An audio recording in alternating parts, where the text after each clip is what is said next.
अध्यक्ष महोदय, मैं देश के प्रति अपना संकल्प व्यक्त करता हूँ। भारत के हर क्षेत्र में शांति, एकता और विकास के लिए हम प्रतिबद्ध हैं। मणिपुर और लद्दाख दोनों हमारी राष्ट्र के आत्मा का प्रतीक हैं। ये संसद उनका भविष्य तय करेगा।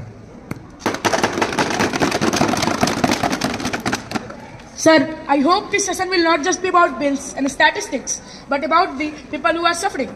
The spirit of Parliament lies in listening, not in lecturing.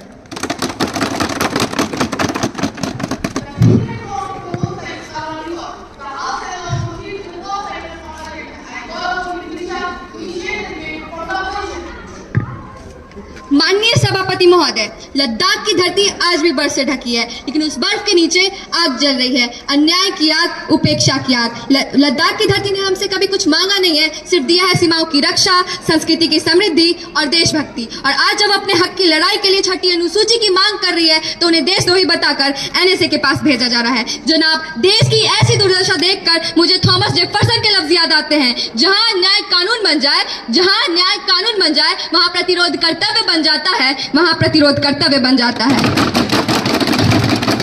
माननीय महोदय, ये सिलसिला केवल आज का नहीं है, हमने मणिपुर को भी जलते देखा है। और ये लद्दाख की वही खूबसूरत धरती है जिसने Jammu and Kashmir reorganisation act का 2019 में धूमधाम से स्वागत किया था, इसी ख्वाहिश में कि अब वहां विकास का नया सूरज उगेगा। लेकिन जवाब में उन्हें सरकार ने क्या दिया? जी हाँ, वही सरकार जिसने अपनी मैनिफेस्टो के तीसरे पैदान पर ही लद्दाख को 6 शेड्यूल देने की बात की थी। ये मिट्टी जमीन नहीं, एक धुआं का अरमान है। इसकी खामोशी में एक पुकार, एक निदा, एक बयान है। वक्त के हर तूफान ने दिया इस धरती को इम्तिहान है, मगर रूए वतन आज भी कह रही, हम जिंदा हैं, हम बेवफा नहीं। यह हमारा आत्मसम्मान है, यह हमारा हिंदुस्तान है, यह हमारा हिंदुस्तान है। मेरे साथी और आज ये पूरा देश सरकार से सवाल करता है कि जिस देश प्रेमी सोनम वांगचुक ने देश के जवानों के लिए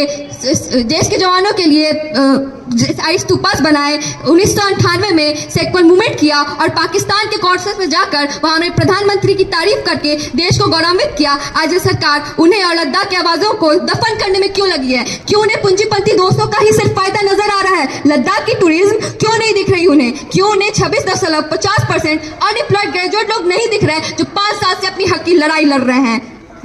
एक बार फिर एक गांधी को दबाया जा रहा है, इतिहास खुद को दोहरा रहा है। आखिर गांधी की गलती क्या थी कि उन्होंने नॉन वायलेंट पीसफुल एक्ट करके खुद का हक मांगा और प्रोटेस्ट वायलेंट हो जाने पर प्रोटेस्ट को वापस ले लिया। मैं सरकार से यह पूछना चाहती हूँ कि सरकार इतनी निर्दयी हो गई है जो कारगिल युद्ध के तोसांग थार्जिन, जिसका पाकिस्तान तक ने बाल नहीं बांका कर सका, उसके खुद के सरकार ने ही, उसके खुद के देश ने ही उन्हें यह सिला दिया है।